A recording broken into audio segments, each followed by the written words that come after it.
Yes, it is. It is the DPB show. I'm David Paul Blumenshine here at Cities 92.9, the news and talk of Bloomington Normal, meaning local talk, but also beyond, because we cover more than just local talk here at Cities 92.9. Hey, wow. It is dry. It is hot. It is windy. We are praying for rain. And you know what? I believe that we're going to get some relief this week. We've got to. I know we missed an opportunity last night, and the storms were a little bit north of us, a little bit south of us. So we are praying for relief for our farmers. I just want to jump off right now and tell you that this show is going to be a little different than shows of days gone by. We are doing things differently here at Cities 92. Obviously, we thank Kevin across the way for that because he has opened up these platforms, especially Facebook, where I'm talking to you right now live from Facebook land. So if you're joining us, go ahead and drop a chat into or drop a comment into the chat. And if you're not joining us on Facebook, the text line and the studio line are open at 309-451-9299, 309-451-9299. Don't forget to subscribe to all of our social media platforms, whether that be my YouTube channel at the DPB Show, Twitter, Rumble, and then, of course, here on Facebook. So, like I said, let's just get right into it. We are living in the land of make-believe. And if you don't find that to be true, look at what transpired last week. We are now finding out, or it's being reported that this submersible, this private submersible that was going down to view the wreckage of the Titanic might have imploded. And once again, implosion versus explosion because of the weight of water as you go down deeper. Can you imagine? You know what the weight of water is when you try to carry water. Many of us have carried water our whole lives and will continue to carry water. I'm a big proponent of water. In fact, I have my bottle of water right here in my hand. Kevin brought that to me before we began the show. But this implosion happened on Sunday, a week ago. And then we went through an entire week of news, a news week, where all we talked about was the possibilities of survival, of location, of recovery, of the lives of the people that were trapped in this submarine. And what were we doing? This is where the land of make-believe comes in. Not that we shouldn't be talking about that. I stole Kevin's line from our ride here to the studio. We should have been talking about it because it is fascinating to explore the depths of the sea, especially when you can do it privately. We know that Elon Musk launched his SpaceX where he was chartering rockets outer space privately. People were paying to go into outer space. Now we have people paying to go to the depths of the deep blue sea. And that's important. But the importance of it at what cost? What are we missing? What are they distracting us from? And that's what we're going to talk a little bit about today. I believe that there's, as I've said often, this entire show, the platform, the foundation of the show was founded on uncovering corruption, exposing corruption. That was close to 2.5 years ago, almost 3 years, I should say. Gosh, I got to date my own program here. It's 3 years. We've been at this, and we have run hundreds of guest contributors through the airways, right? They've been on the DPB show, whether that be my show or Kat's show where we've collaborated together, or even with Kevin, Alonzo and Dees. I mean, we've talked to people, we've gotten them in here, we've gotten their opinions. And it's amazing because what my point being with the land of make-believe is this. After all of those guests talking about this corruption that seems to exist, but it only exists in the minds of us here at Cities 92.9. That's the fascinating part, because when you contrast it with what is being said in the mainstream media, within our public schools, within our government, within the business community, That's the fascinating part. A little segue into, and I didn't plan on getting into this, but I want to talk about it. The richest man, formerly the richest man in Illinois, Ken Griffin, the owner of Citadel, is now one of the largest contributors politically to the DeSantis campaign. That's not what I want to get into, but it is partially what I want to get into because I think it does. He was one of the largest contributors here in Illinois to the gubernatorial campaign, too, of Richard Irvin. But that's for another day because I think there's so many little spinoffs of what is transpiring there. But his company, Citadel, is in it's in the cahoots with the Chinese Communist Party because they are investing money of the Chinese Communist Party. And Sequoia, this all got released. But once again, what does it mean? It's the land of make-believe because the markets themselves, the business community, they're creating something that isn't reality. We know that it's not sustainable. We've been told that here in the United States by elevating the latest debt ceiling for the 73rd time. I think it was 73. It could be 74, but I think I'm pretty certain it's 73 times we've raised the debt ceiling. Make believe. It's fantasy. It's vapor. It doesn't exist. It can't sustain itself. It is a glorified Ponzi scheme. However, you will have people who are on these talking head shows where you will honestly believe that they think that there's a road to prosperity through the means of continuing to create more financial duress for not only the United States, but the world economy. And then you start to wonder if some of the reports by Klaus Schwab himself in his book, COVID-19, The Great Reset, if those things aren't indeed reality, or are they indeed make-believe? That's what we want to cover here today. Not only is it the government, but it is the educational systems. You know, we've seen it many times played out here in the last couple of years. At first, all the school districts were proclaiming that there's no way. We do not teach CRT in our school. We do not teach over sexualization of children. We do not teach DEI in our schools. We do not teach social and emotional learning.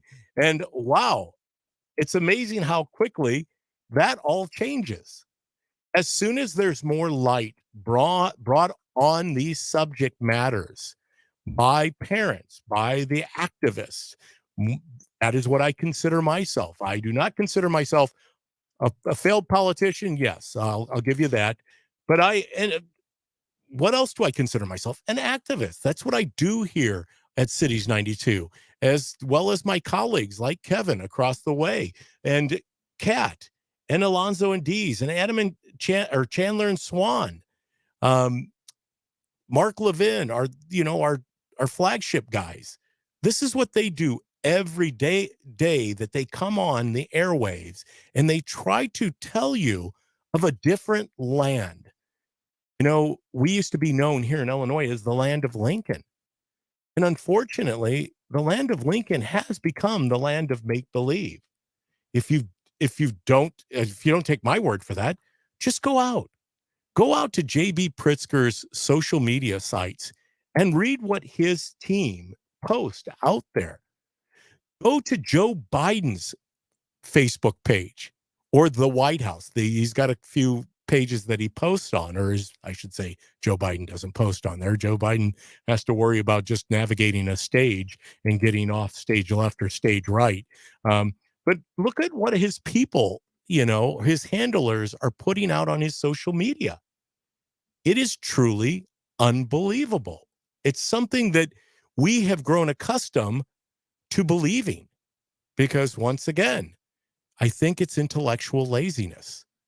We want to give people the benefit of the doubt. We want to believe that those who put their livelihoods into covering stories truly are giving us the facts.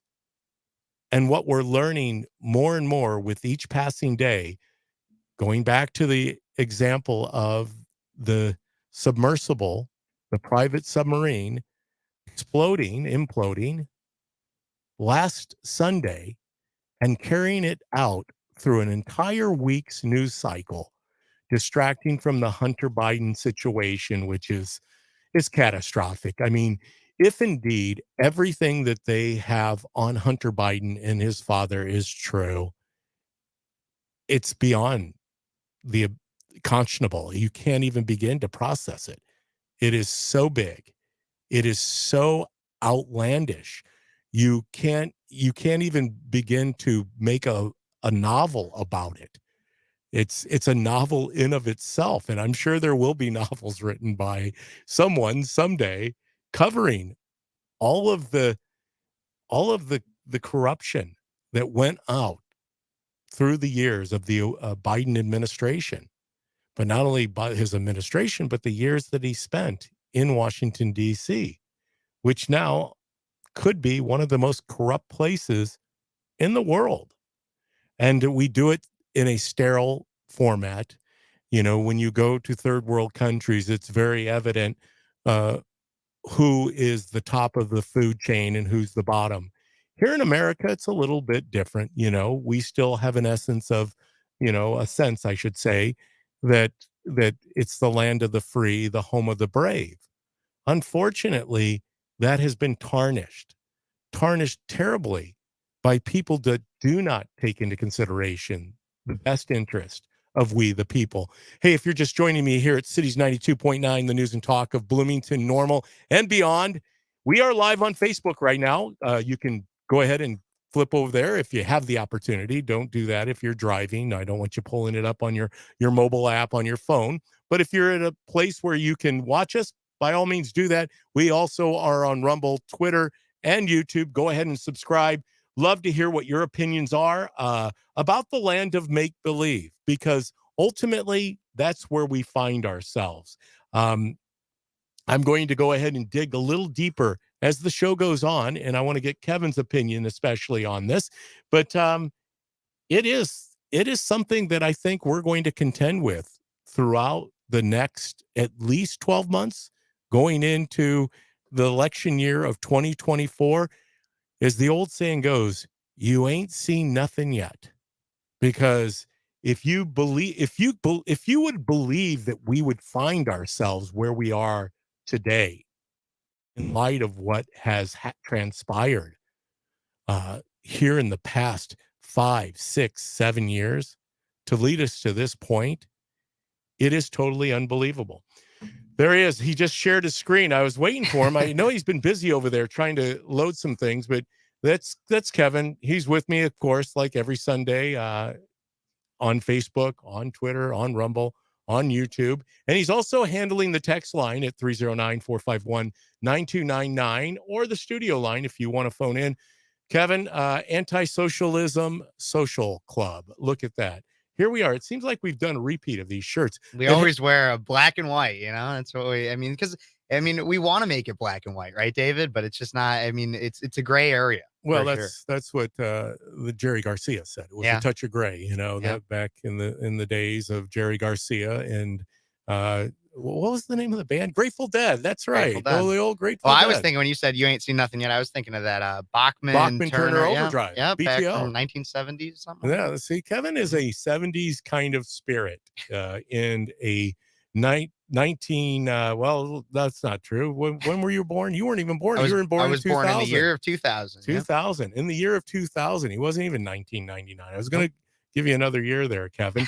But Kevin, obviously the land of make-believe. I think it's important that we here cover things in black and white, because a touch of gray is what we're getting. Is it even gray? I mean, it's so misleading. Your opinions, I know you're going to hit upon it a little bit in your show, Speechless, from 3 to 5 here at Cities 92. But here the sub is believed to have blown up a week ago. Yeah. And yet we went through, when we talk about theatrics, political theater, I covered that through January 6th, the insurrection, the impeachments, our very own Adam Kinzinger crying on under on the congressional committee that was investigating the J6. I mean, political theater. It is truly make believe. Absolutely. And I know we're up against a break, but go ahead. Your Well, I mean, reply. I got a lot to say about that one, and like you said, I'll cover a lot of it in my show. But I'm a scuba diver myself, and so I was following this story, but I was very surprised as to how much news it was really getting. I mean, it seemed like it was something that was worth talking about, but it seemed like every hour for like 3 4 days of last week, we would get news updates that said, "Here's what could be happening. Here's the info on the sub, and here's all this other stuff." And it was just like, why is this what we're focusing on? Right? I was like, there's so many other things that actually impact people directly. And yes, I'm so sorry for the families. I'm very sorry for the Yeah. 19-year-old kid that was on board the sub who didn't even want to go. There's so much to the story, yes, that we should talk about. But why was that the number one headline of last And week? that's what we're going to get into when we come back from break, because how cruel is it that you lead families on with false hope, Mhm. knowing what you know, and why? If they knew, why didn't they bring it out? Hey, we're going to hit upon that when we come back here from break at the DPB show. We'll see you on the other side of the break.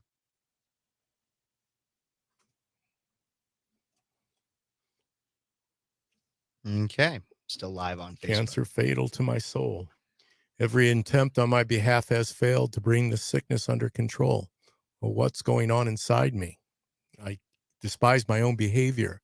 It goes to confirm my suspicions, Kevin. I'm still a man in need of a savior, which I do. I need a savior every day, Mhm. especially in light of what we're covering here at on Facebook land. Thank you once again, always for uh, tuning in, not only on the radio side, but on the social media side of things, this new platform that Kevin Ferris has put together for myself, Kat, Aldonzo, and Dees, and Kevin is amazing what he is doing, the levels that we're going to because of his efforts on putting forth this platform. Thank you, We David. appreciate you, obviously, when you guys chime in and join us on Facebook land. And once again, it's a hot summer day out there. I hope that you're finding some relief from the heat. It's been very dry. It's been it's been brutal, but that's okay. If the dog days of summer in that we're in store, July or August, prepare yourself. It is Illinois, and as the old saying goes, if you don't like the weather, just wait 15 minutes because it can change. I know it in the summertime, it typically is a little drier, a little warmer, and hey, it's the time to go to the swimming pools. It's the time to do cookouts, and there are plenty of trees out there to find some comfortable shade in. Would love to hear what you guys have to say out there. So hopefully you're enjoying this wonderful Sunday summer day, summer afternoon in the park with George. That was I don't know if you're aware of what I'm talking about there. That might be a little before my time, David. It's actually a painting. Okay. Summer in the Park. Actually, it was a book. About to come back, by the I'm way, coming too. back. Yep. So here we go.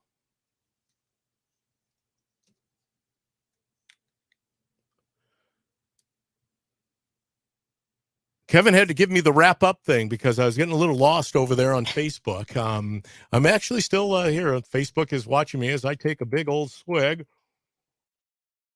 That's the tough part about being on for 2 hours.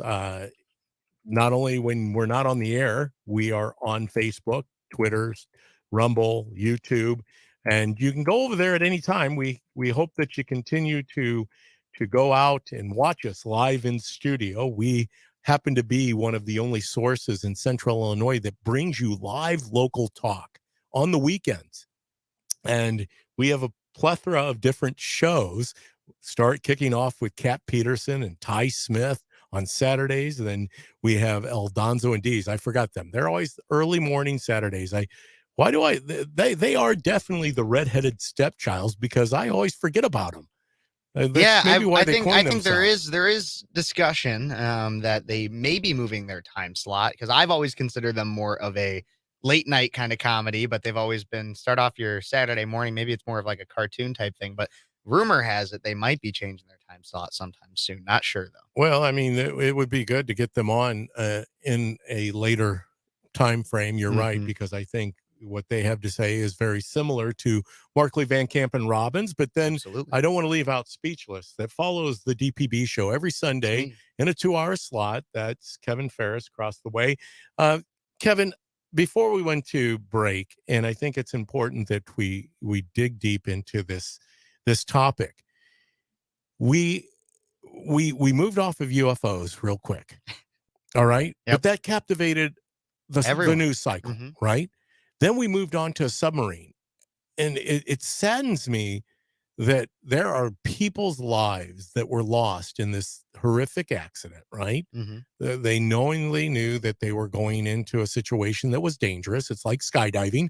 There's a reason they have you sign a disclaimer that says, that jumping out of an airplane and relying on a little piece of synthetic cord and some, material to get you safely to the ground, that there is risk involved in doing that. Well, there is also risk involved in getting in a submarine, especially a submarine that isn't something that people, I mean, the captain obviously of the submarine is certified, he's licensed in that activity, but it's not like being in a naval sub with a commander of a submarine and a lieutenant commander and an entire, and even then submarines have experienced, we've had horrific accidents in our Navy, and other countries have had naval uh, losses when it comes to Yeah. submarines. Well, so this is the thing too, is to be clear here too, David, is that this is so the vessel that is of the topic of conversation is a submersible, Hmm. which is different from a submarine.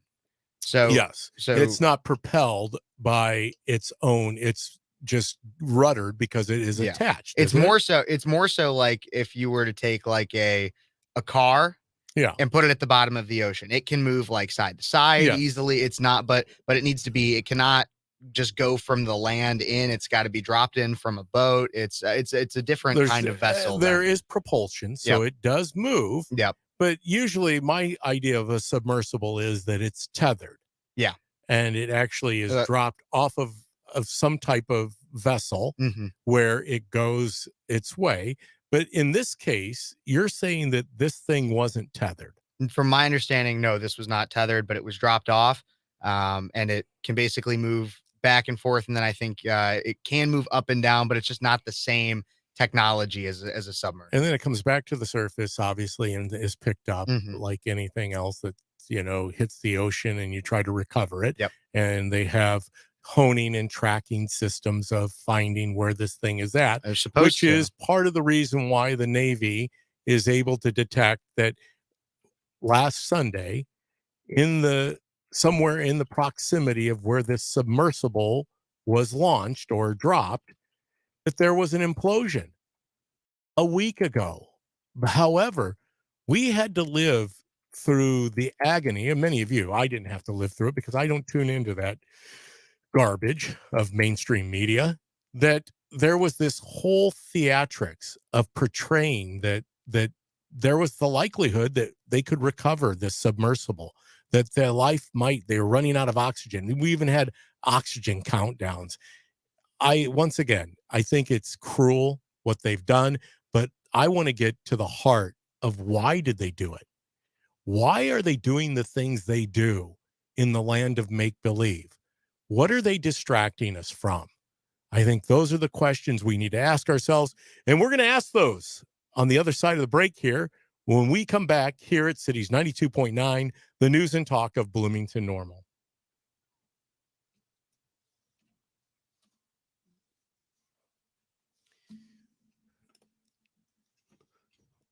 So I, always enjoy hearing opinions out there of who's on first, what's on second. I don't know's on third. It is an old Abbott and Costello shtick, but that's kind of where I find myself today. Is it's like that, right? Who do we believe? Who is believable? What should we believe? I was telling Kevin on the way into studio today that my background is in psychology, but I did a little education, philosophy. um, theology. And so when I encounter someone, I instantly rely upon the the root of who I am, which I believe that internally, everything is an inside out type of thing. Uh, how we encounter people is usually from what's inside. And that's why I always say that, you know, when somebody or someone, I should say, reacts in a certain manner towards me, I don't look upon myself as someone that created that. That was an inside job. You encounter people where they are at, where you find them, um, what their experiences are, their life experiences, their life stories. That's what they bring to the table. So instantly, as I said, when I start breaking these things down, we've had, and I'm going to talk about this at greater length because it is true for the land of make believe. Um, when I encounter people, even as guests on my shows, they have a story. I want to hear their story. I want to get to the bottom of their story. And it's wild because I have ebbs and flows in my life as you do. I know that many of you experience the same type of maybe spiritual dryness, obviously physical dryness on the outside here in central Illinois, but encountering people that are believable, that's been a big part of my struggle here, especially in the last couple months. Who is believable? Who's not? Who's gaming the system? Pure political theater is what I see most of the time. And are we programmed to be that way? Is this what the world is going to continue to look like? Is is a people that seems to be so responsive? Um, an example of that is I picked Kevin up today at his place. There were some barricades put out because there was some concrete poured. And I don't know if somebody came along and shifted the barricades so that they were in front of the parking lot or how it was, but people were unwilling to move the barricades, even though there was really no need for the barricades to truly be out any longer. Any longer? No, because it was happened like last when it was blocking the parking lot, the only entrance to the parking lot, and everybody has to be out of my complex by the 30th. And so a lot of people are trying to move out. And it would be really nice to be able to get into that parking lot so you don't Yeah. have to park on the side of the street to move all your stuff out. And walk in an extra 100 yards. Yeah, exactly. And when you're moving, 100 yards isn't that much until you're having to do it consistently because you're moving it Yeah. your entire life out of a 25 place. times. I can do the Yeah. math on that. That's Yeah. 2,500 yards. Yeah. And Most so, people aren't conditioned to go 2,500 yards, yeah. And so, especially if it's a father yeah. of a college student. Yep. And so I just told there was a girl that was about to move out as I was getting ready to come into the station. I just told her, I wouldn't blame you if you moved that barricade and drove right in because the concrete's poured, it's set, it is in its place, it is dry, but it's a Sunday, so no construction worker is going to be out there and moving it or anything like that. So, Yeah. Well, and obviously I felt bad because it's a hot day out there. mhm. So doing 2,500 yards back and forth on a day like today is hot. Yep. All right, we're going back on your air.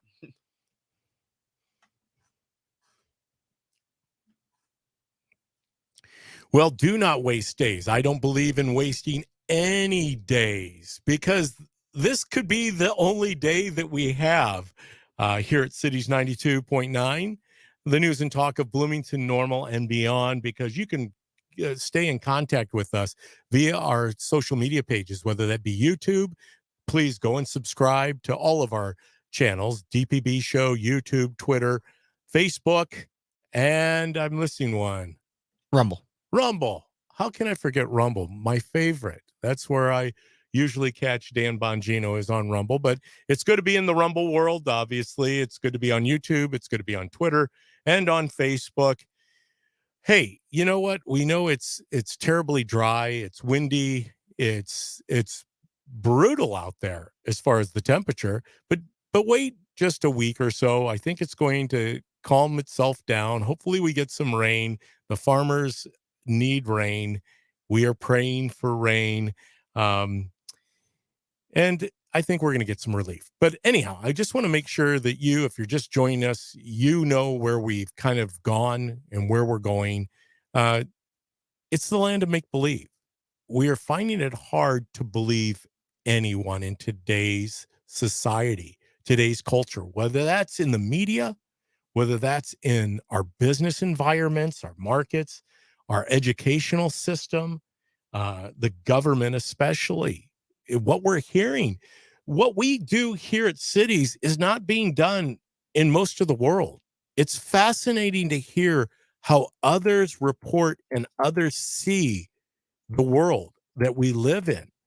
And as I was telling Kevin and our audience on Facebook during the break, we have many times where we interview people, and we've interviewed some pretty amazing personalities. And it's awesome to hear their stories and to see what they bring to the table through their backgrounds, through their livelihoods, through their experiences.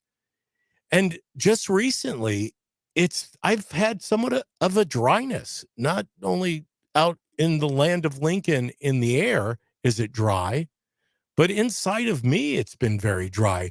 Encountering people who truly are passionate and believable. And I think part of that is because we have been, they talk, I love when the radical left talks about misinformation and disinformation. That is a clue. That is basically projection 101 because they master deception and make believe. That's the title of the show, The Land of Make Believe. They are experts at it. That's what this whole submersible accident was about. This catastrophic accident that now is being reported that possibly we knew that it happened over a week ago. However, the mainstream media decided to make that top breaking news for a full week. And the other stories that are out there, I mean, it is fascinating. You talk about the major stories. We have an ongoing election interference um, tragedy. Really, it's tragic because it affects and impacts this entire country. It affects our constitutional republic. It is a tarnish on who we are as Americans. We can't be forthright in reporting um, the two-tier judicial system. You now have Merrick Garland out there is stating that he is offended by the fact that people say something like that. I find that fascinating that right before our very eyes, because once again, we believe I mean, that's who I am, right? I have my background in psychology, dabbled in philosophy, theology, education, and I have my worldview. What shaped my worldview was my ability to study the social sciences, those types of behaviors and disciplines that deal with introspection, which deal with looking within before we look out, right? How am I perceiving this? How am I viewing this?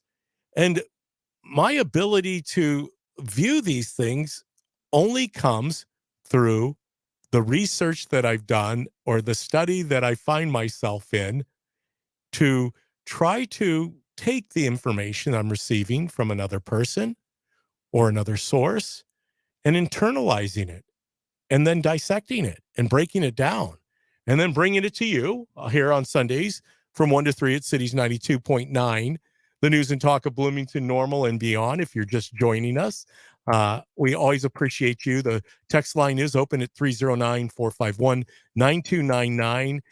Studio line shares the same number, 309-451-9299. I hope you are staying cool out there today in the central Illinois area. It is going to be a hot one. And I woke up this morning to take my dog for a walk.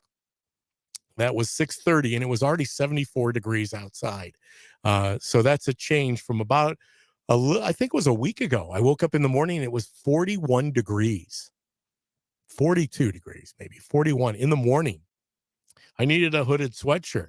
I was underprepared for what I found myself. Of course, my St. Bernard loves that kind of weather, that she would have it that way and below. year round because that's how she rolls. She's a mountain dog. She's miserable in heat like this. But once again, those people we encounter, this land of make believe that we find ourselves in, is mind-boggling. I was looking at, and I know Kevin might have this ready to go for me. It's Chris Welch and Don Harmon. And if you don't know who those gentlemen are, Chris Welch is the majority leader of the House in Springfield in our General Assembly, and Don Mhm. Harmon is the Senate leader. And they were interviewed by Capital Facts, not one of my favorite go-to sources for information. They're very skewed and are very rare. They love to take me to task? Obviously, they've done it many times because I am the leader of Insurrection Radio here at Cities 92.9. But they were interviewed, and they were asked about questions about the latest budget that was pushed through Springfield. It was over $50 billion, $50.5 billion. And once again, to contrast that from where things were when JB Pritzker took over as governor, they were around 34 billion. So in a matter of 5 years, we've increased our state budget by $16 billion. So almost by 50%, right? 50% of the budget has been added on the top. Now we're at $50.5 billion. And Chris Welch and Don Harmon were asked about the process where these bills, which can go upwards of 4,000 or 5,000 pages, are dropped on the desk of these representatives or state senators, and they're given a very short time. Now, these guys were adamant that they've been given ample time now, or they've been given more time than they were in days gone by in prior budgets, because they were given Friday or Thursday, Friday, and they didn't want to have to come back on Saturday because it was a holiday weekend with Memorial Day. But they were given time to view these things. I just want to know that, and the serious question that never gets asked is this. This is why I call it the land of make believe. How can you read 3 to 4,000 pages in a matter of 24, 48, 72 hours? It's not humanly possible to go through all the details of a budget. And that's not a budget that like lasts for 10 years.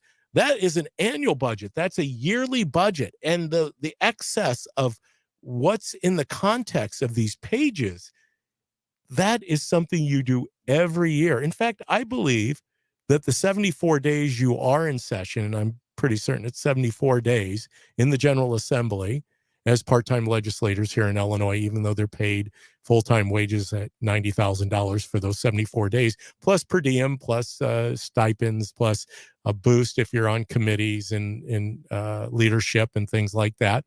But, I think it would take more than 74 days to dissect those bills. But that's where we find ourselves. These guys were interviewed.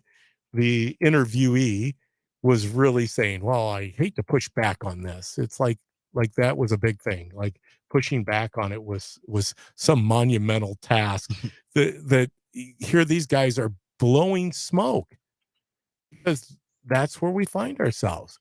And so the question that comes to mind for me, for Mr. Welch or Mr. Harmon, is this: you guys truly believe what you say? You truly believe that those who represent the people of Illinois, yourself included, and all the other legislators, have ample time to dissect, to truly analyze the budget that is put forth, where you're given a matter of a few days to make a decision on whether this is in the best interest of the people within your district, but not only just in your district, for the people of Illinois? I asked that question. I wish the interviewee of Capital Facts would ask that question. Do you truly believe what you're saying? Or do you have to believe? Are you required to believe? Are you programmed to believe? Because some of this that's going on in our world, I believe it's a form of hypnosis. I don't know how else to explain it or describe it. because people are truly walking around. I've given the example on many different shows of mine that it is like The Walking Dead or zombies. I'm not a big zombie watcher. I don't watch a lot of those shows. I've seen some trailers for some of them, or The Walking Dead. Um, but that's what it feels like we're experiencing. People are just going through the motions and they're following whatever is put out in front of them, specifically by a media or a school system or the government or a business market. We're like lemmings, and unfortunately, or like sheep being led to slaughter, right? uh that's what it feels like. And every example that we've given in shows of the past, it seems to play itself out to where we're at today. I started the show by saying, it's going on 3 years that the DPB show has been uncovering, one of the only talk show hosts. Now, I have to throw that in there because Kevin's sitting around or on the other side of the desk listening. And he says, well, you're not the only talk show host. Well, I was at least for a good year and a half, Kevin, until you came along with Josh Bender and Eduardo, and now you're flying solo on Speechless. But we've been exposing this stuff for over a year, and I'm not alone. By no means do I think I am the only talk show host.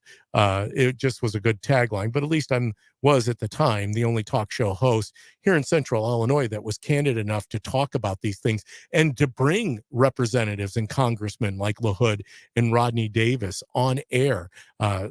Just recently, I brought congressional candidate Ray Estrada on, who has a fascinating story. If you get an opportunity, we're hoping to get him back on air soon to have him play out a little bit of what's going on in his campaign. But we've asked the tough questions of these gentlemen, not only on the federal level where corruption is just rampant in DC, but on the state level where we know corruption continues to manifest itself. Now, I know that they'll tell you they've done a bang up job over the last couple of years weeding out some of the corruption. I think they've put 10 state reps and state senators. I should say they've indicted them for crimes against us, the people of Illinois. And you know what? That's my point, is this corruption's not going away.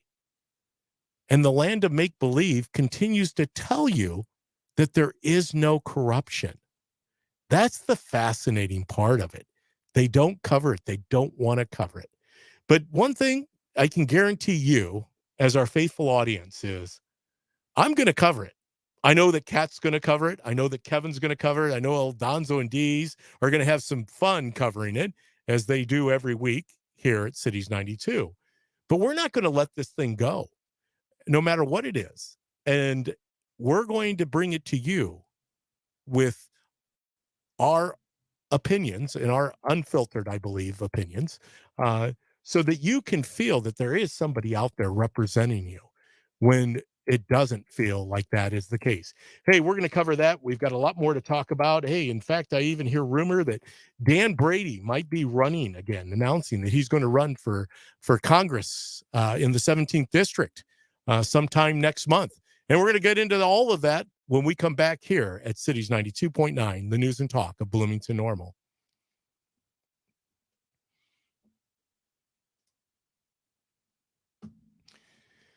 I know it was reported, but I heard from a very good source. I've heard with a couple good sources that Dan Brady is going to announce his candidacy for the 17th Congressional District.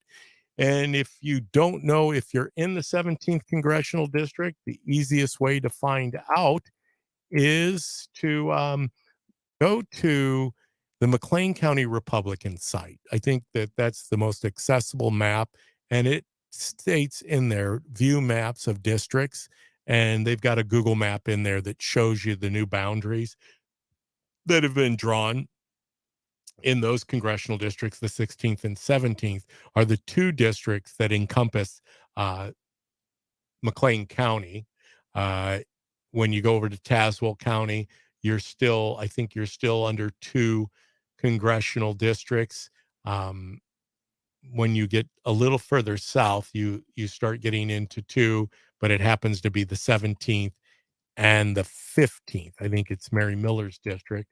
But I encourage you, the maps have changed so much. You know, we've only gone through one election cycle with the new maps.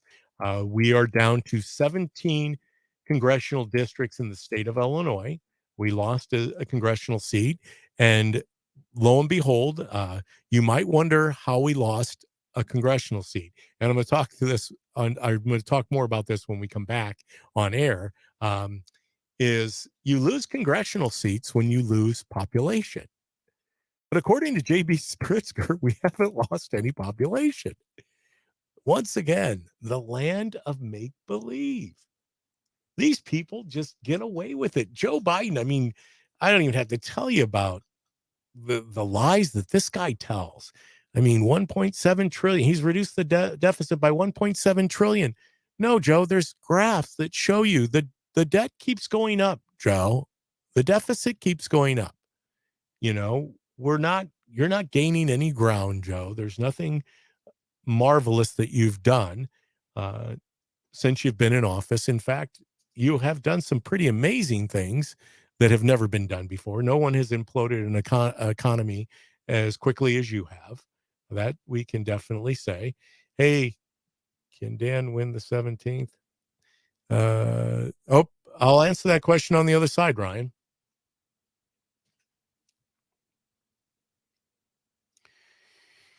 Here we are, just like that. You know, before you know it, you're at the end of your first hour of the show here in the DPB show. Thank you for joining us. We always appreciate you guys tuning in to Cities 92.9, the news and talk of Bloomington, Normal, and beyond. You can now catch us, compliments of our very own Kevin Ferris, on many different social media platforms, whether that be Facebook, where we're live right now, or YouTube. And you can go and join and subscribe to our channels on YouTube, the DPB show, Speechless, Conservative Cat, Aldonzo and D's. I don't know if they're even up yet. Have we given them a channel yet? Yeah, Kevin's giving me a yes. He says we have. We've given him a channel. You're lucky, Aldonzo and D's, if you're actually listening. You're no longer the redheaded stepchild. You've been given a channel. But we do appreciate you guys joining us here on the weekends. We are the source of live local on the weekends where we're bringing you the information, which, funny as it might be, here you have a whole news cycle that goes from Monday through Friday where they launch so much information at you. Most of it is fake news. I truly believe that it's the land of make believe. But we come here on the weekends and we get to pick apart whatever is dropped on a Friday, which is a lot. And one of the things that I said going into break, and I want to make sure I get this out there because we've already got a commenter, our friend from the Ryan Mack show, Ryan McKenzie. He says, can Dan win the 17th congressional district? Well, and I said before we went to break that it is rumored now, and it has been rumored. Dan came out, I think, and gave a press release to the Pantagraph about that he was giving strong consideration to running for office again in the 17th district, congressional district, or the 88th state rep district. Well, it's now been told to me that Dan has just returned from Washington, D.C., which is what many of those who are considering a run for a federal office do, is they go out and try to win favor, you know, and do the thing that people do in DC, which just the mere mention of going to DC gives, other than my last trip to DC, which was my only trip to DC, Kevin, January 6th, that day was patriotic. Don't let anybody tell you anything different than the fact that it was a patriotic day. What transpired there was unfortunate with the whole breach of the Capitol. I don't know to this day truly who was responsible. I know that many people are being arrested. Some of them have been imprisoned for long periods of time. But I just asked the question once again, the land of make believe, right? That's what we're talking about today. And I'll get back to Dan Brady and answer your question, Ryan.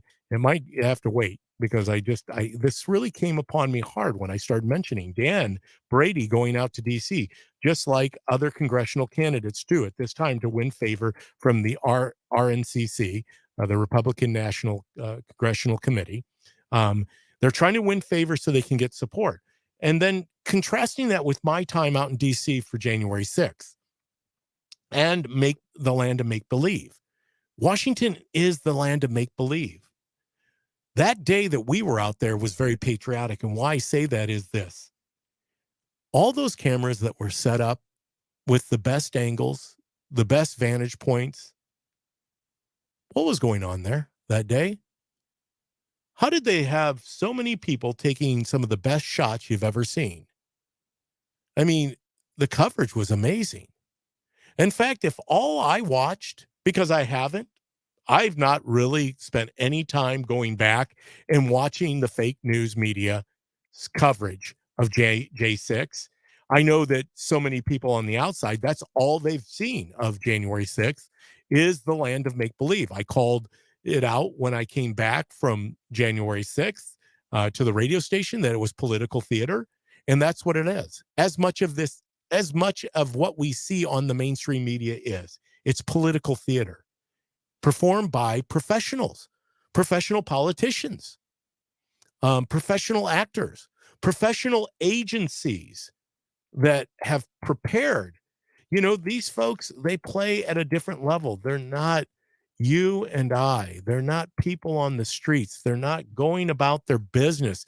What they're, worried about getting the groceries from the local supermarket, getting the gas from the local gas station, filling up your car, doing your gardening around your house, your lawn work. Now, granted, not a lot of grass mowing going on these days because of the dry weather conditions that we're experiencing. The hot heat has limited the amount of grass growth, but it's required that our flowers get a lot of watering. And some people are still trying to keep up with watering their grass. Let it go dormant. My wife and I were talking about that this morning. At this point, you're better off waiting for the rain, waiting out the rain. But hey, if you like a green lawn, I guess golf courses can't let that happen for all the golfers out there. It it it truly is fascinating what we will believe. And K6 is a perfect example of that.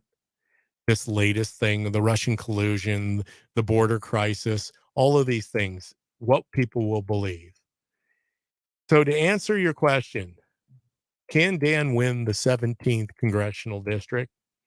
Well, I'm going to tell you my opinion on that, Ryan. I hope not. Um, I I'm I really have no desire to see Dan Brady in a congressional seat. I think he served his time. He's put in as a county coroner, deputy county coroner, and a state representative in a position of deputy minority leader under Jim Durkin for many years. But no, I don't want to see him win the 17th. Can he win the 17th? Well, I think anything's possible, right? Uh, it's going to be a tough race. Eric Sorensen of the Democrat Party is the current congressperson. He's done very little. Will continue to do very little because he was purely up there for purposes. Oh, that jumped on us. So, hey, we hit a hard break, so I've got to go to a hard break. We will be back here, and I will continue to answer the question: can Dan win the 17th after this? Yeah, sorry about that. I knew it was coming too. All right, sorry about that. So we'll hit upon that question more, Ryan, when we come back. Thank you for joining us on our chat. And for all of you that are joining us on the Facebook Live, thank you. Thank you. I wasn't close enough, Kevin. All right, let me pull it over here. That way I don't have to worry whether I'm talking in the microphone or not, because I have to talk in the microphone, look into the camera. How do I look out there in Facebook land? Give me a thumbs up if I look okay. If not, how do you like the hat? You got the American flag. Also featuring the Tabernacle Church today. There's a reason that I wear this shirt once every month on a Sunday. It's because my wife and we serve at our church, the Tabernacle Church, every fourth Sunday of the month.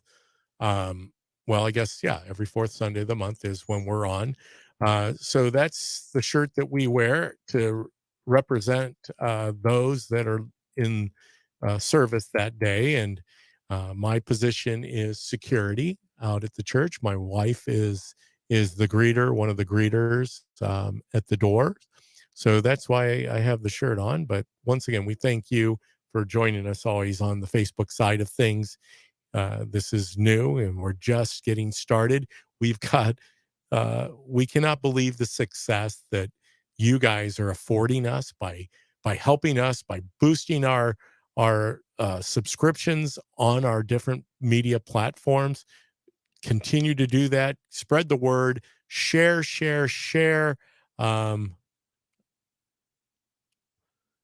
That's bad. Okay, Ryan, you say I like him. I don't have a clock on my automatic. Is that supposed to be clocking down?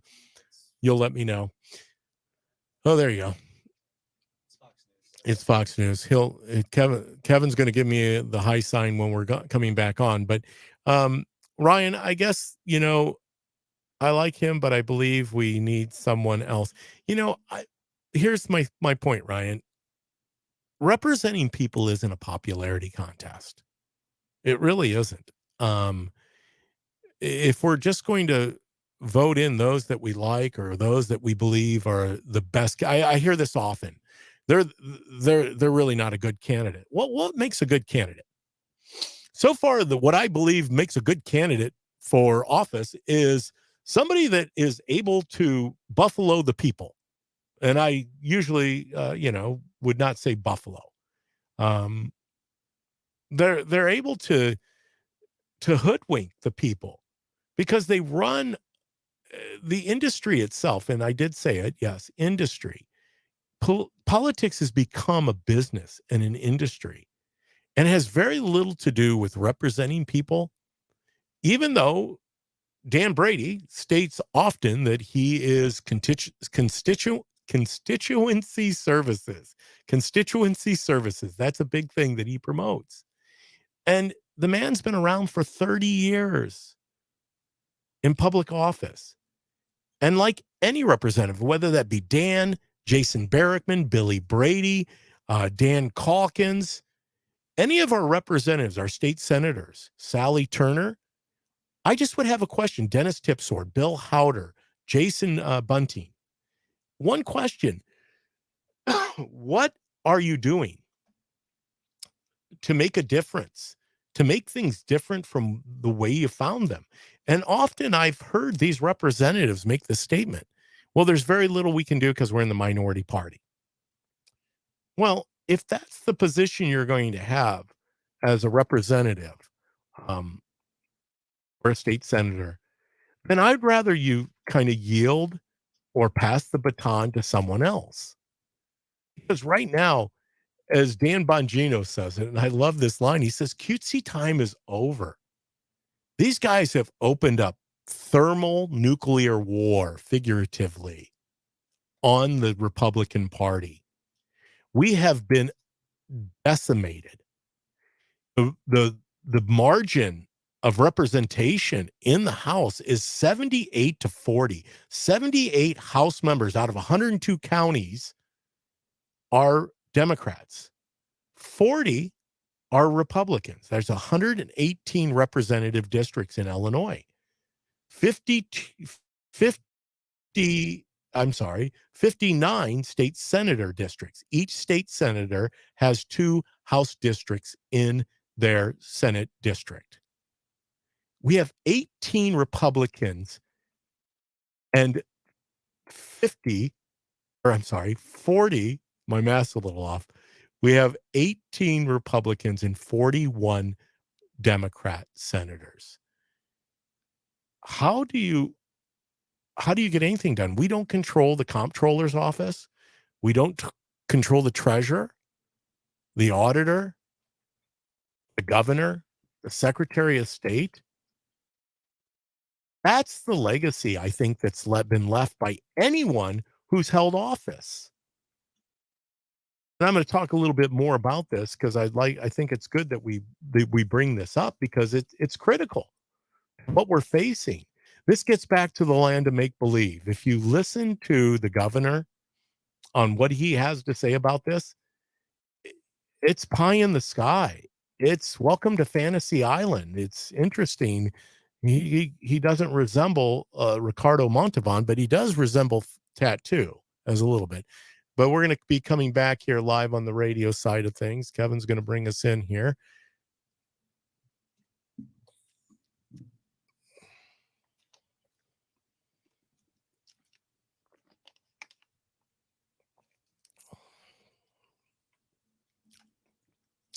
Yes, it is the DPB show. And Ryan Mack on the chat of Facebook. If you don't realize it yet, we are live on Facebook right now. So we appreciate you listening to us. But if you get a chance, definitely find your way over to Facebook at Cities 92.9's Facebook page. You can catch us live in studio there. But Ryan, you make the comment on the chat room that we need people who stir up the water in DC. You know, Ryan, I can't agree with you anymore, but you know, I don't understand the whole they learn to drink the water in DC, and it's definitely either some type of serum that doesn't allow you to be transparent, honest, open, and if anything, it causes you after you drink the water in DC to be somewhat of a swamp creature, you know, and that's what Trump did, right? He went in to drain the swamp. So stirring up the water or draining the swamp, I agree with you. We need people who will stir up the water. Actually, I think we need a lot of people who are willing to go in and you know, take some lickings and some names. You know, I was going to try using the line from one of the shows I just recently watched, but I don't know how to make that work. But you know, the old saying, you kick a little something and you take names.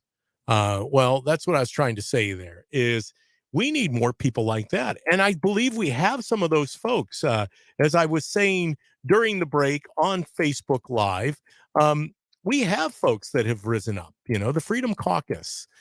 The House Freedom Caucus in D.C. is doing that. We saw that demonstrated with the vote for the speakership with Kevin McCarthy. We went to a whole 11 votes. Now, that wasn't the most votes, even though it was a crying shame, according to the Democrats. It was a direct affront to our democracy. That our democracy was in peril because we were going to take our time to start addressing some of the issues that have been longstanding that have caused the debacle we know as DC. It's not sustainable. Our national debt is not sustainable. The pension crisis in Illinois is not sustainable. So this is a long way of answering. Thank you, Paul Garcia, on our chat, Paul Garcia Productions. Plug for little Paul. He's got great cameras that he has sold to us that we're utilizing for our chats, or I should say for our Facebook platform, but also YouTube, Twitter, and Rumble. See, Kevin, I came up with it. You thought I was going to lose it.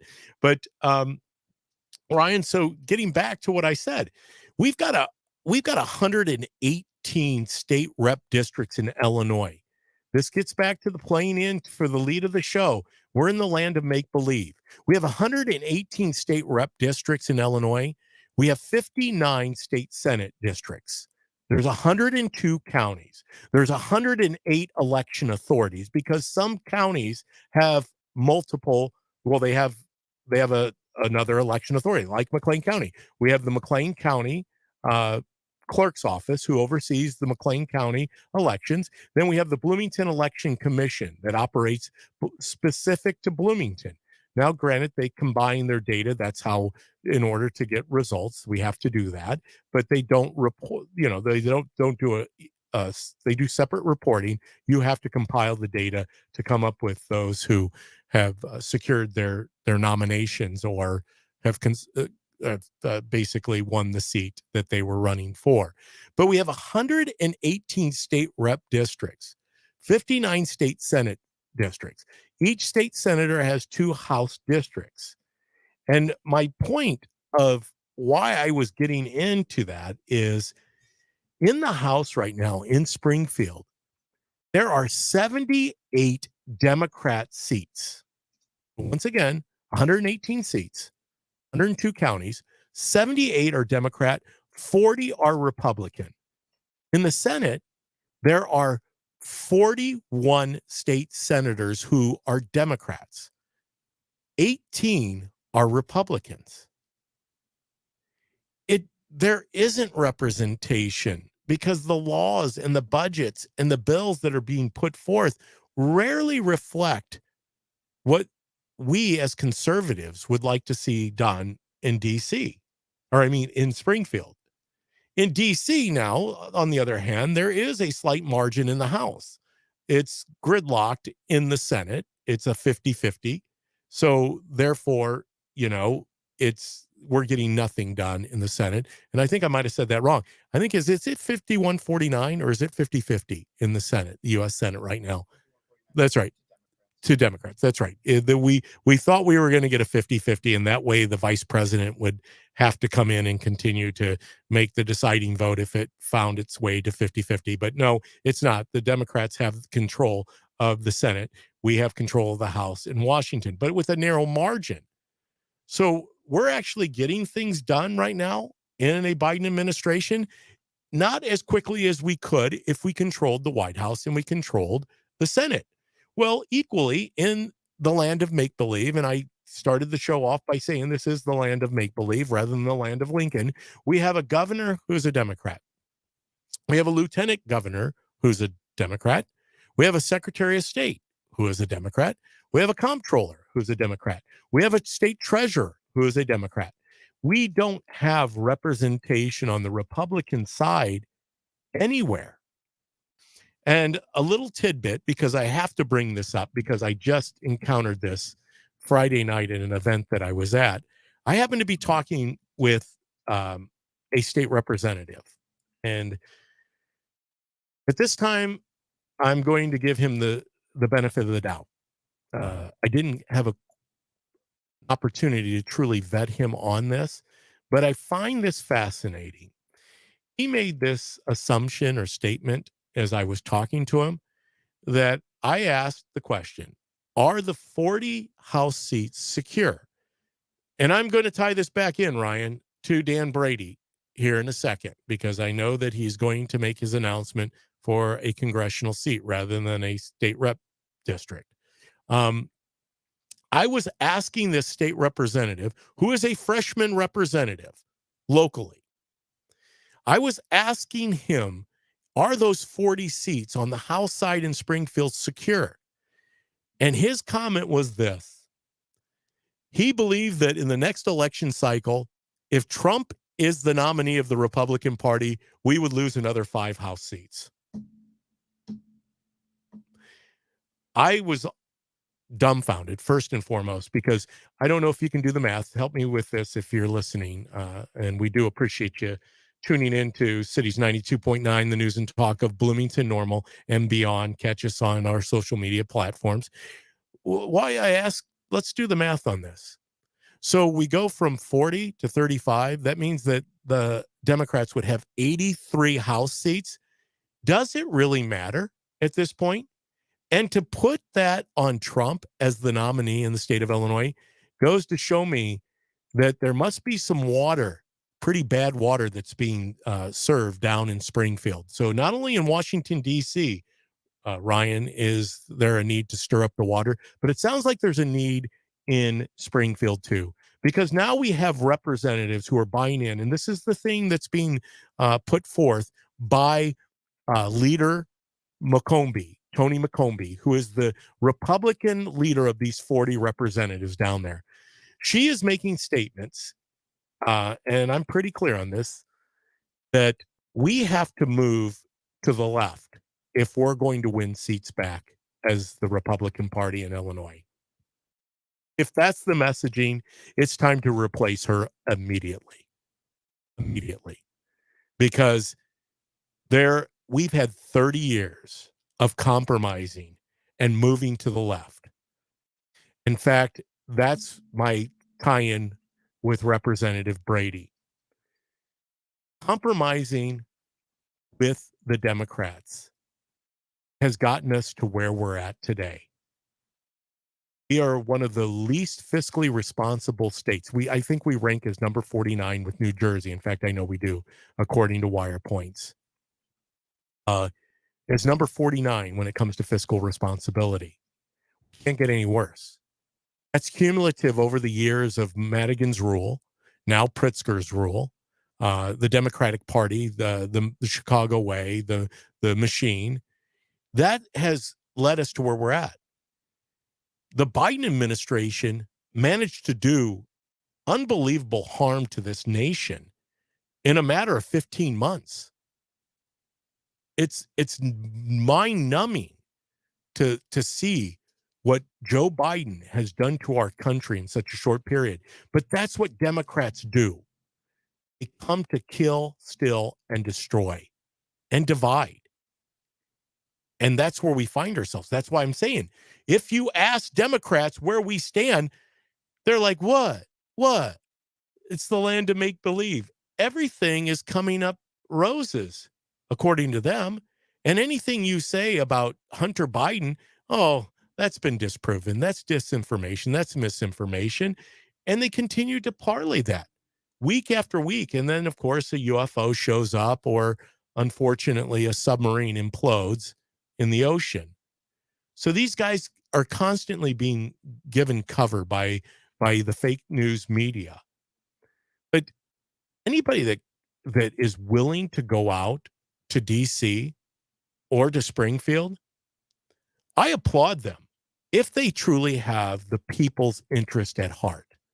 Unfortunately, I am not going to have anything to do with supporting that career politicians continue to parlay from one office to another.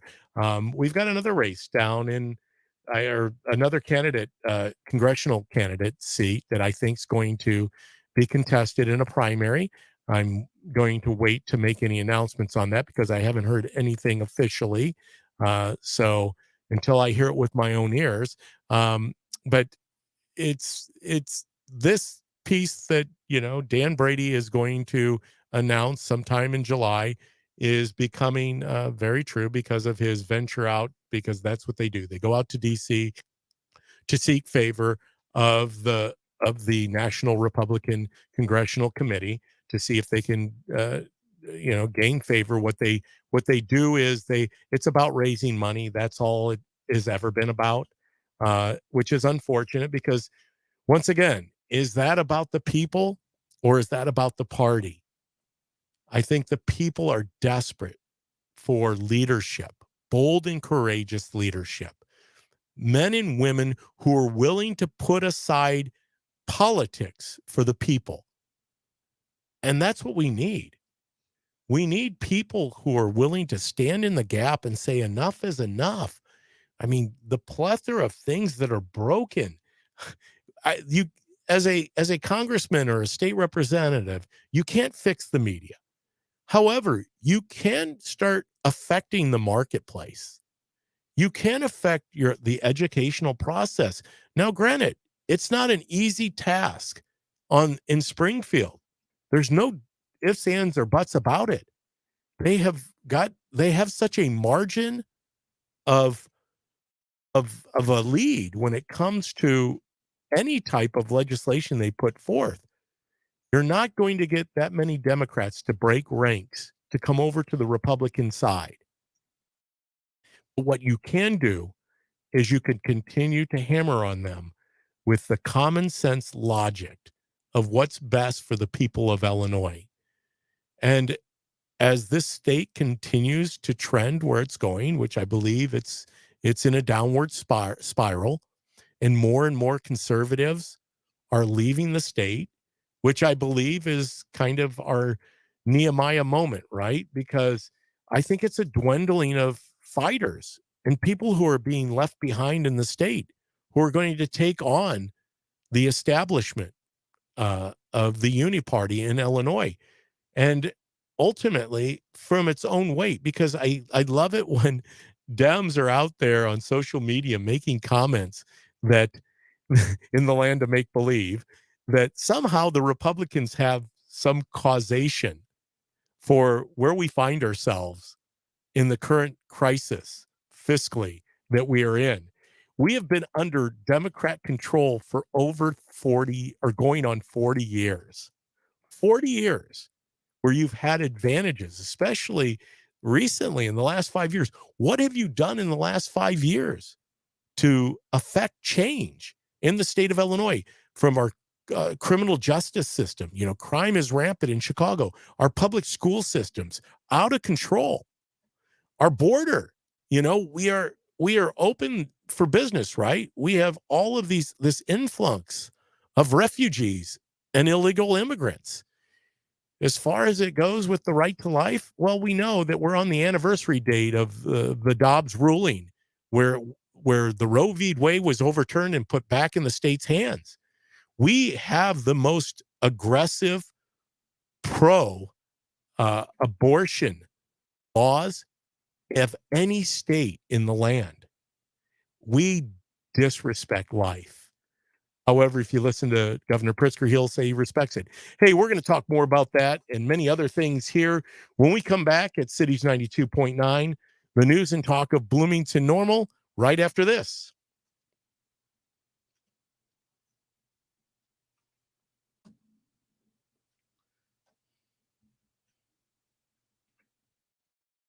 Okay. Are you how long do we go here? We go, this is a quick break, and then we're back at the bottom of the hour. And then I'm going to let you take over the next break at the bottom of the hour on social media for me. Can you do that?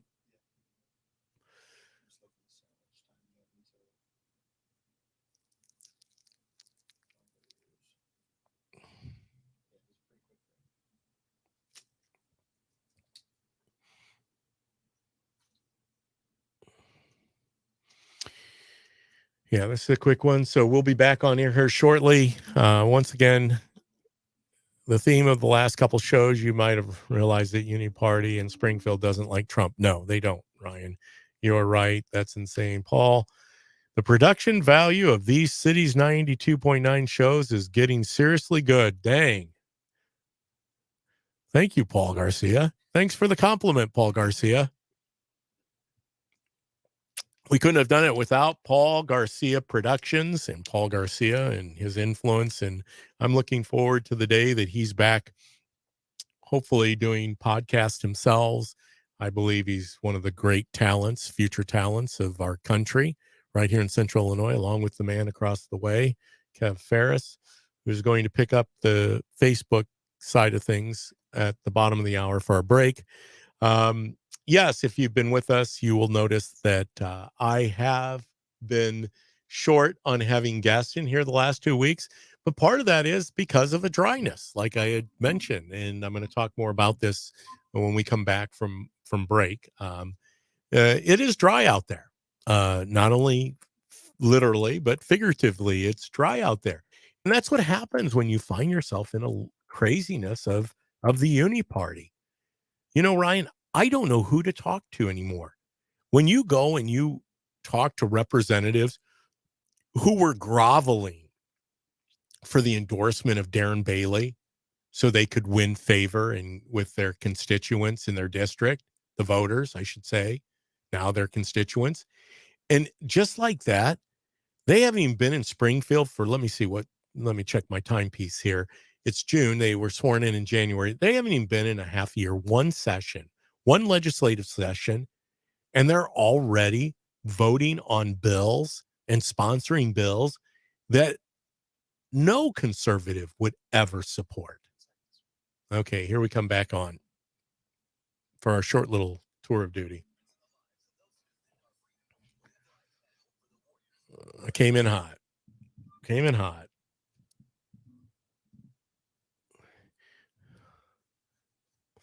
You know, I want to walk that out a little bit. And we always appreciate you joining us on Sundays here at Cities 92.9, the news and talk of Bloomington Normal.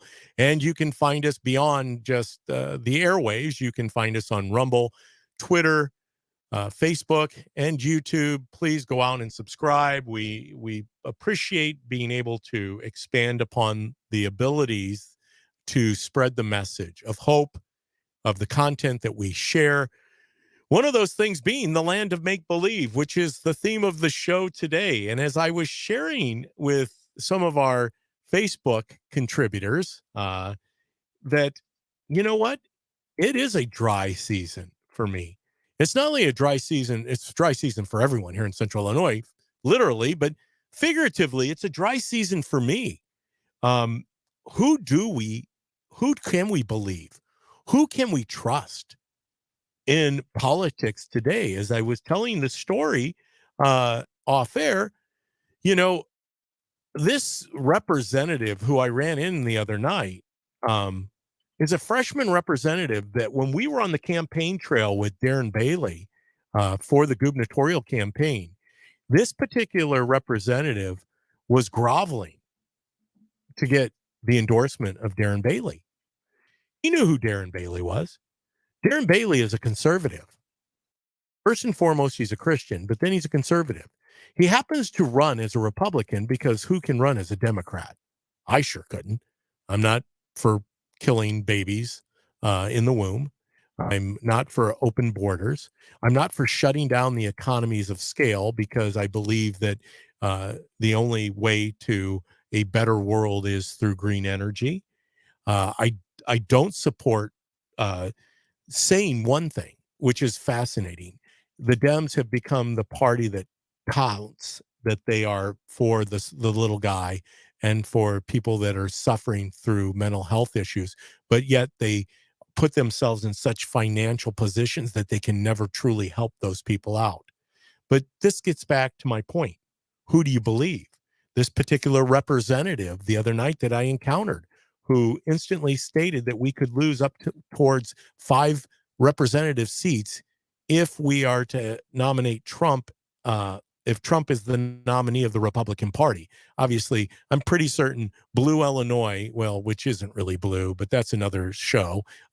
Illinois, with its machine control, its Democrat control, its tyranny that goes on in the state through the power of the Democrat Party, that Trump winning Illinois is probably not going to happen. However, Trump's the nominee of the Republican Party. This particular representative believes we're going to lose at least another 5 House seats. Not that it really matters because, see, they've already got a supermajority. You can't have a super majority, I guess you can, but they're never going to get the veto-proof bills or anything like that. So that's out the door. But who do we believe? Because this representative wanted his endorsement. He actually got Darren Bailey's endorsement, which now it saddens me because he went to Springfield. He hasn't even been there for one whole session. And he's party, as so many other Republicans are, because of this belief system that somehow, some way they're going to compromise with the Democrat Party and win favor with the voters of Illinois. That's really ludicrous. That doesn't even make sense that you would believe such mythology. That's the land of make-believe. No longer the land of Lincoln, the land of make-believe. We've got to fight with the few people who are still standing and try to restore our state. If it's going to be, it's up to us. Hey, we're going to continue this conversation on the other side of break for our last half hour of the DPB show. Hey, join us on the other side after break, but just specifically join us on Facebook Live during the breaks because you can tune in to Kevin Ferris. He's going to give you a kind of a little teaser of what he's going to cover on his show Speechless from 3 to 5 today. But I will be back after break here at Cities 92.9, the news and talk of Bloomington Normal and beyond. You got your camera? Yeah, I got it. I'm just making sure I get the board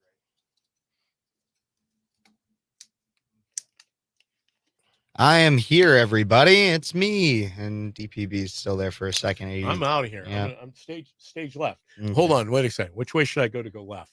That's my Joe Biden moment. You're out of here. Hi, everybody. I'm Kev Ferris, host of Speechless on Cities 92.9, the news and talk of Bloomington Normal. During DPB's show, I do a lot of my show prep, so it's all fresh in my head because I got to make sure I'm ready for my 2 hours, like I said, from 3 to 5 p.m. Today, I'm going to be talking about distractions, the submersible, and all of that dominating the headlines for basically the entirety of the past week, despite the fact that the United States government knew it probably had imploded by a week ago today. So before it even really made any headlines, they knew it was probably gone for. Why is it they hid that from us? I'm going to try to draw some conclusions for that. Going from there, I'm going to be covering the Hunter Biden story, avoiding jail time for a plea deal that almost everybody, for his charges, that almost everybody who ever gets charged with the gun crimes he got and the federal tax charges, almost everybody gets jail time for that. Why is it that he gets to be totally just scot-free on that one? From there, I'm going to do a Pride update, some big things coming out of Bud Light, as well as the New York City Pride Parade having some interesting chants at it. Yes, that's going to be covered, all that and more today on Speechless from 3 to 5. DPB is out for this current commercial break, but all of that and more, like I said, on my show from 3 to 5. You can catch it on Facebook, YouTube, Rumble, Twitter, and if you're somebody who knows what Twitch is, my show's even on Twitch to try to appeal to some of that younger audience. But now we got DPB back here, there. Is Twitch? Is that Disney character? Was that Twitch? That's Stitch. Oh, Stitch. I'm sorry. I knew who that was. My daughters that's one of their favorite characters is Stitch. But Kevin's on Twitch, which is different than Stitch. It's a streaming platform. A lot of people use it to stream like their video game playing, but some people use it for podcasts and such as well. So, Kevin, obviously you're going to have to field some questions and comments when, and it truly, like I said, the source that I've heard it from a couple sources that Dan Brady will be jumping into that 17th congressional district, which is where Esther Joy King ran twice. Mm-hmm. She lost to Sherry Bustos the first time around by just a couple points. Sherry decided to not run that office again, and Eric Sorensen ended up winning the congressional race of 2022. I find it fascinating that the only thing that Eric Sorensen could say the day after winning the election was basically something to the effect of who his partner was in life and had nothing to do with the people of Illinois and how he was going to represent them in DC. He was more about identity politics and promoting his own agenda than really promoting the people.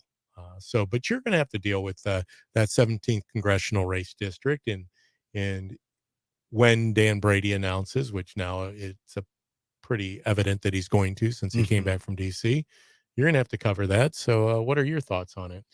I really don't know yet. I don't know. I honestly hadn't looked up into that. I know you texted me about it earlier today. I really hadn't heard much about it. Who is currently? So Eric Sorensen, Yep. And that district is crazy. I mean, it goes to Rock Island, it goes all the way up to Rockford, dips into Peoria, takes Bloomington Normal, pretty much that district that Sharon Chung has in the 91st. Gotcha. And central part of Bloomington Normal, obviously, it's totally gerrymandered in order to get as many Dem votes as possible. Yeah, so we got Sherry Bustos there. I'm starting to look at we're getting a caller though. Oh, boy, here we go. There you go. So you got to answer that. So, but anyhow, Kev's going to have to address that. See, he's working the phones over there. It's like a telethon in studio here. Oh, City's George is on the phone. I can get you probably briefly, but we're running into the end of the show, so very briefly. Okay, George, is that okay, dude? Yep, we'll get him on for a quick comment. Just tell him he has to make it G-rated. Yep, and G-rated. Make sure we're G-rated because we'll have to put the dump on. G-rated. We're G-rated. We're a family-friendly show here at Cities 92.9. Yeah.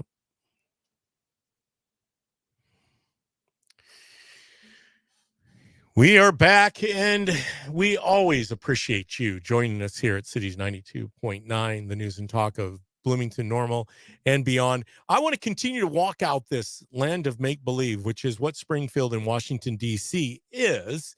And I want to hit upon it because I was just about ready on the Facebook side of things to ask Kevin about this congressional race in the 17th congressional district. And I have some comments. Obviously, all of you know that, or at least if you don't, you're going to hear it now, that I ran against Dan Brady in the 105th state rep district twice.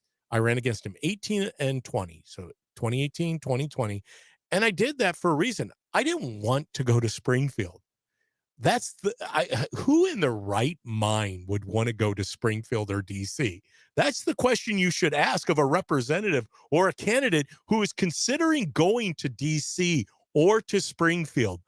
What is their motivation? What do they believe they can achieve? That's why I'm so passionate about covering this situation the other night with a state representative who basically said the quiet part out loud. It's because they believe that they can compromise with the Dems. Hey, we're going to take a call real quick. We've got our frequent caller in George on the line. George, thanks for calling in. We always appreciate your insight to these matters. What have you got today? Well, Dave, you talk about the Republicans don't stand up for themselves and everything. This is nothing new. You go all the way. Do you know what the 3/5 law is for blacks? Yes. Okay. Well, I only know that because you've told it to me many times, but I do remember it from my 8th grade civics class. That's back when we used to teach civics. So the Republicans, what would have been Republicans then, which were Whigs and stuff, 270 years ago, they went down to the Democrats then. So it's nothing new. The only difference, one of the big difference between the Democrats and Republicans, you can trust the Democrats. Why? Because they cheat, steal, murder. I mean, people with gunshot in their back and they committed suicide. If you look up the Clinton murders. Well, and George, you bring up a good point. You can trust the Democrats because usually they are telling you they're accusing you of doing what they're doing. And they are lying in most cases. But do you truly believe that they believe what they are putting forth? When I lived up north, we had a bunch of not gang guys, but guys who used to slap each other on the back. Hey, Mario, you tell me how bad I am, and I'll tell you how bad you are. It's the same thing with the Democrats. Trump has to get out here and put a big boards up on the highway, gas, housing, everything would have cost then compared to the Democrat side. Got to speak up. You can't sit here and take a whipping. One Democrat said, hey, I like about you Republicans, I can walk up and slap one of you and you go, okay, thanks a lot. Yeah. You don't do nothing about it. That's interesting you bring that up, George, because that's what Stephanie Trussell has said many times. And I'd love to have her back on the show. And for you out there listening to Cities 92.9, keep Stephanie's brother in prayers. Stephanie Trussell's brother was found unresponsive after experiencing a heart attack. He is just had an MRI yesterday that was read. Obviously, it's not looking the best, but we can only continue to hold out hope and pray for Stephanie. But, Stephanie says it best. When are you going to get tired of getting slugged in the face? When are you going to get tired of taking a punch right directly to your face? When are you going to decide to move a little bit out of the way of the punch? Hey, Dave. Yeah. I've listened to a guy, he's a Democrat, and I lost his name, guy in about mid-40s. He's from Oklahoma. He said, we are the Bible Belt of America. We have a church almost every corner in Oklahoma. He said, I'm going to tell you something right now. You can be a Christian. You can't be a Democrat. You can be a Democrat and you can't be a Christian. Yeah. We knock Adolf Hitler to this day, and we owe him an apology. We've killed 10 times the amount of unborn babies. And for you folks, they're complaining about not getting your Social Security. 10 years ago or less, they said Social Security, if we had 35 million more people, we'd be set. Everybody would get their money. Well, you mass murdered 70 million. Gee, those were all potential taxpayers. Yeah. So when you look at it, pro-choice, pro-life, of course, me and you, David, are pro-life, but the financial end, everything has a financial end. That's the financial end. There's nobody here to pay. And all the people coming across the border, state of Illinois is going to give them a full-time license. That's the very step to get upstairs to being legalized to vote. If he gets these votes in and people don't say nothing, you people need to wake up. You need a good slap in the face. It's a good. What was that all about? Because if he legalizes this 7 million people, there would never be anybody in office ever again as long as I live, or you, David, and you're a lot younger than I am. Yeah. Nobody will ever be in this long enough that's on the face of this earth that a Democrat won't be running. You say a lot, my friend. I appreciate your wisdom. Obviously, yes, I agree with you that the utter destruction of human life over the course of the last 50 years has meant worldwide, it's actually, George, I think over 1 billion people in a period. So think about what would 1 billion people done economically. Now, I know for those people that believe in zero population, they would like to see that number rise. We talk about infanticide, we talk about genocide, you talk about a mass murder and just a diabolical human being like Adolf Hitler. I'm never going to apologize to Adolf Hitler, George. I mean, I know you say that. I know that. I know It's you just what say I'm that saying. in For the jest, amount but of people, that's I right. wouldn't You either, say that David. in jest, but George, Right. these are serious days, and you're making a plea, like so many others, for people to wake up. George, I don't know if it's possible for people to wake up. They're in a trance. They have drank a serum. I don't know if these, you know what I really believe it is, George? And, I thought I was going to jump to another topic here, but I want to get your opinion on this real quick. I think these cell phones have a form of hypnosis. I think they're Oh, hypnotizing yeah. people. I really believe that people are walking around very mindless right now. They don't spend a lot of time doing introspection, looking into philosophy and theology and psychology. Instead, they are merely reacting to the stimuli that's put out before them. So I guess Flashing lights flashing on lights, screens. everything. George, hey, we always appreciate your insight here. I want to jump over to this issue. I hope you stay tuned in and listen to what I'm going to cover Of course, here David. for the next couple of minutes, but always appreciate you as a contributor and somebody that is a frequent caller. It's great to hear City George and his insight. How do I get to talk to Trump? That's what I want to do. Well, hey, I'm going to see if I can get you work that out for you, because I'd like to hear you and Trump go at it. Seriously. Well, I don't know who's feeding this guy information, but he needs to wake up too. yeah. Hey, we're gonna go let you go, George, but I want to hit upon an issue because you brought something up that's fascinating, and that is that this bill that was just put forth by the General Assembly. Before we went to break, I was telling you about this representative who obviously has already gone to Springfield, sought Darren Bailey's endorsement, got Darren Bailey's endorsement, hadn't even gone through a whole session. And he and some other freshman representatives from the Central Illinois area were quick to sign on as co-sponsors of a bill, HB, I think it's 3751 or it's 3571. I don't know. I transpose some of the numbers, but it's the bill that says that non-citizens can be law enforcement officers in some of these cities. We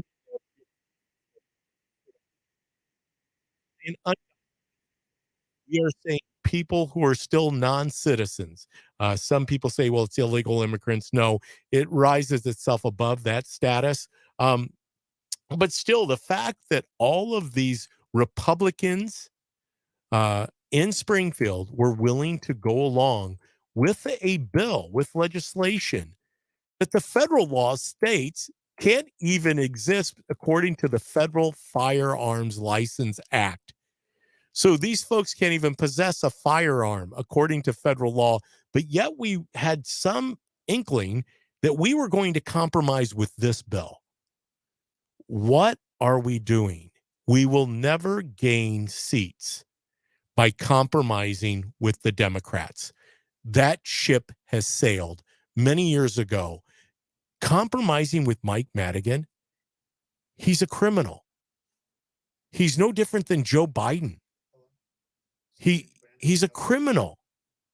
He committed atrocities, I believe, against the people of the state of Illinois. He is part and party to the very reason we find ourselves where we are today. Now, will Mike Madigan ever go to jail? No. Will Joe Biden ever go to jail? No. Will Hunter Biden ever go to jail? No. Will Merrick Garland ever go to jail? No. Mike Mayorkas? No. Ray? No. J.B. Pritzker? No. But you know who did go to jail? Rod Blagojevich. Rod Blagojevich went to jail. And that should give you an idea about the two-tier judicial system, even though Merrick Garland is greatly offended that anybody would say that we live in a time of a two-tier judicial system, because it sounds like Rod Blagojevich, who was recorded by the FBI, trying to sell a Senate seat of Barack Obama at the time. J.B. Pritzker actually was on the phone with him. All this stuff is quickly forgotten by the Democrats. But Rod Blagojevich went to jail. Do you think anybody else will be held accountable? And compromising with these people? So that brings me back to my point. I ran against Dan Brady in 2018 and 2020. And, granted, I wasn't victorious. I didn't gain the seat. However, I believe that I gained a lot. It's led me to where I'm at today to be able to tell the story. Bottom line is, Dan Brady spent a lot of his time in Springfield talking with Mike Madigan and the likes of Mike Madigan and Chris Welch and Don Harmons, and orchestrating the legislation and the budgets that have led us to where we're at today. As I said to Dan many times over, when Dan started in office back in 2001, it was the last time that they believed we had a balanced budget, but I'm being told that that wasn't even balanced in 2001. When was the last time we truly had a balanced budget in Springfield? When Dan took office in 2001, we had $4 billion. I don't want to do the Joe Biden trillion billion thing on you, but $4 billion in unfunded liabilities. Today, many people in the financial world say that indebtedness that the Illinois has in our pension debt alone is 130, 40, 50 billion dollars. Combined overall unfunded liabilities could be upwards around 300 billion. Interest alone that's accruing on our debt in Illinois is unsustainable. It is unsustainable. And we're doing absolutely nothing about it. That's why I call it the land of make-believe. J.B. Pritzker rarely talks about the problems with our pension system. Instead, go to his Facebook page. Don't believe me. Go and look at his Twitter page and see what garbage his people are putting out about his administration and his gubernatorial position as far as his governorship. It just is mind-boggling.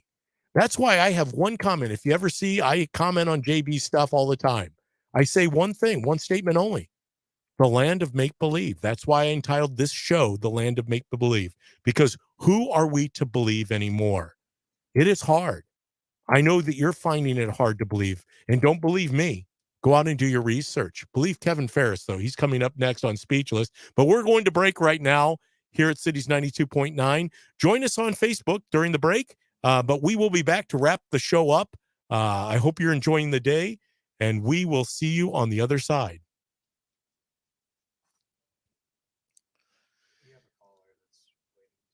Okay.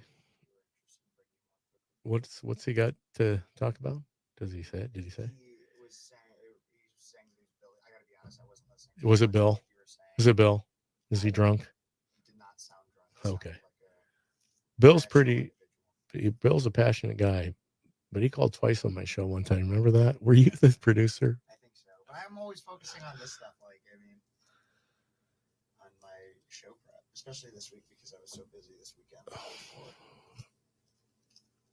Because you weren't working on show prepping. That wasn't your emphasis. You had other things to do. I know, but I need to be ready for this. So you will be. It's the summertime, Kevin. People are tuned out. That's the other thing. We need to do something different to shake it up during the summer season. Because it has its own life cycle about it. We have to shake it up. Okay. 3751. Yep.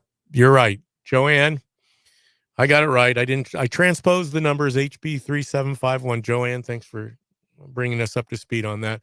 I have my cara that I'm eating here. Sorry. But it is Facebook Live. And I have to take nourishment in during the 2-hour show. Hold on. I have to get a little drink of water too. All right. Well, Joanne, you might know who that was that we're representative. I didn't ID him. I'm going to give him and the other two freshman representatives a little line, not much. I mean, it's horrific that the three of those representatives here in Central Illinois voted yes to that legislation. So crazy as it is, I guess we're going to start the last part of our show, which is very short here, off with a caller. So we're going to do that. Gosh, it'd be cool if we could bring him on the Facebook Live, the caller. Can you do that? Not off this. Yeah. They'll be able to hear him on Facebook Live from Oh, they will? Okay, good. Good. You guys will be in for a treat. My call screener didn't do a very good job because not only is he over there working, we're back on here, aren't we? No? Yeah. He's dual tasking, I should say. He's got his show coming up and he's doing show prep over there. Plus he's producing. He's a pretty multi-talented kind of guy though. Okay, here we go. All right. While we were away, we got a caller on the line. So I don't want to. I know that our caller has been anxiously awaiting. Caller, are you still there with us? I am. Who am I speaking with today? This is Scott. Hey, Scott. Scott from Farmer City. Farmer City, that's right. I got it, Scott. Yeah, I wanted to comment on both the non-citizen police bill and the driver's license bill. You know, the Democrats are telling you need that driver's license so you can identify people, then you can get your health care, you can get all the different services. That's going to open the door for CDLs. Amen. That's where that's going to go. Same way with that police bill. They're going to pass that, and then that's one piece of the puzzle. They're putting it together, and everybody's going to say, it's no big deal because they can't have guns. Well, when they pass that bill, they're going to come back, and then they're going to pass the next bill that allows them to acquire weapons. And Democrats don't throw the bucket on you all at once. They throw it on you a splash at a time.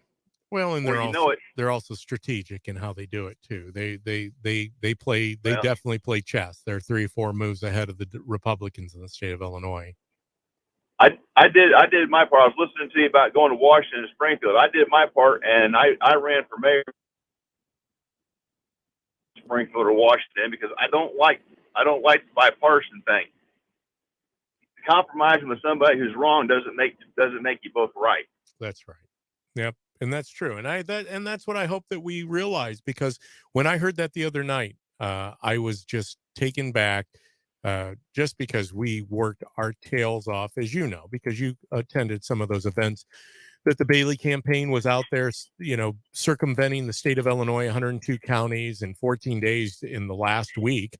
And if I would have known then what I know now, that at every one of those whistle stops or bus stops, we should have been gathering thousands of ballots from voters.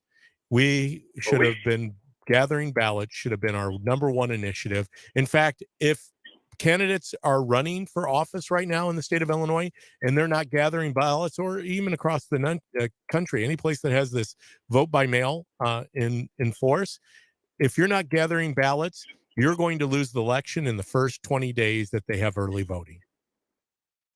I wish I knew more about that. We've got it pretty good in our little bubble. I'd love to be able to do something on a bigger scale. Yeah, and you guys do a good job. You're over there in DeWitt County, and you guys do a great job. McLean County does a good job. Livingston County does a good job. I think we've got some good. Tazewell, Woodford, Peoria's gaining speed. Unfortunately, I think we've lost Champaign County, but I know there's many fighters over there, patriots, that are trying to push back into the crazy that's going on. But Piatt County, I think, is pretty solid. Macon, I believe, is a solid county. But but we got to build upon what we have, right? There's so many people who have out-migrated, and you know what? As long as you don't lose population, you can gain some traction. I know that you probably have realized that as mayor. We're not losing population. We've got people coming from Champaign to the smaller rural communities because the rural communities are safe right now. But when they start coming into our rural communities and bringing their bad habits with them, we're not going to be safe anymore. Good for you. Good for you. Well, I'll tell you one thing. I've switched my primary care provider to Farmer City, just so you know, Scott. So I have. Oh, thank you. Well, no, my wife and I now drive over there. We found ourselves a nurse practitioner who's pretty amazing over in that community. So a little plug for Gibson City Hospital, even though they're not one of our advertisers, but they do take care of DPB. So I guess I could give them a little shout out. Hey, I appreciate you, Scott. We're up against the end of the show, but I wanted to take your call. Thank you for always being part of our content here at Cities 92.9. Hey, up against the end of the show, the land of make-believe. Folks, hopefully pray for me. I hope that I come out of this spiritual dryness that I'm experiencing. I'm looking for true people like Scott.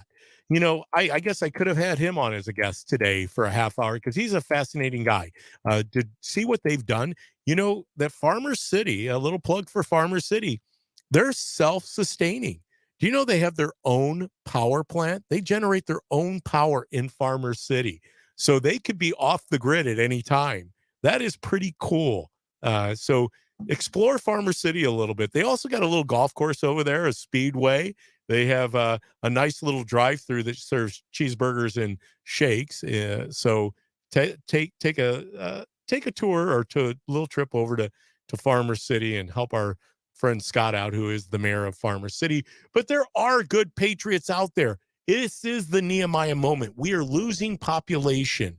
That being said, through earlier in the show, we went from 18 congressional districts to 17. There's only one reason that happens. It's loss of population. We are the 6th most populated state in the United States. Pennsylvania surpassed us into the 5th position. They haven't, in as far as the size of our economy. We have a wonderful resources here. And why we can't parlay that into safer streets, better improved road systems, a better educational system where we're truly graduating people with proficiency rather than the debacle that we currently have in our public school system. The whole right to life, my gosh, God will never find favor on a state that is so egregious to the non-protection of innocent life. Hey, that is going to do it for us today. I hope that you enjoyed the show. Stay tuned for Speechless. It's coming up with Kevin. As always, I wish you guys peace and prosperity. I truly do. I couldn't do it here without you, but we're going to be ready for another Sunday next week. I'm sure there's going to be a lot that happens between now and then. And tune into the Morning Buzz, because you never know when you might find me meandering around with Kat. So until next week, I leave you guys peace, and we will see you on the other side.